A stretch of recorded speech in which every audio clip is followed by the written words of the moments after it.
हरित क्रांतीचे जनक, महाराष्ट्राचे माजी मुख्यमंत्री स्वर्गीय वसंतराव नाईक यांच्या जयंतीनिमित्त साजरा होणाऱ्या महाराष्ट्र कृषी दिनाच्या सर्वांना हार्दिक शुभेच्छा. कृषी दिनाचा इतिहास काय आहे? वसंतराव नाईक यांचा जन्म 1 जुलै 1913 रोजी झाला. 1963 ते 1975 दरम्यान सलग 12 वर्ष मुख्यमंत्रीपद भूषवले. त्यांनी शेतकऱ्यांसाठी अनेक महत्त्वपूर्ण धोरणं राबवली. कृषी विद्यापीठांची स्थापना आणि हरित क्रांतीत मोलाचा वाटा उचलला. 1989 मध्ये त्यांच्या स्मरणार्थ कृषी दिन घोषित करण्यात आला. वसंतराव नाईक हरित क्रांतीचे शिल्पकार.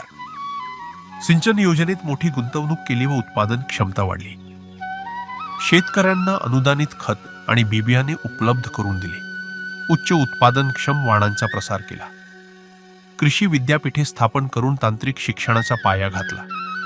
महाराष्ट्रात हरित क्रांती घडवून आणणारे पहिले नेतृत्व. कृषी दिनाचे महत्त्व.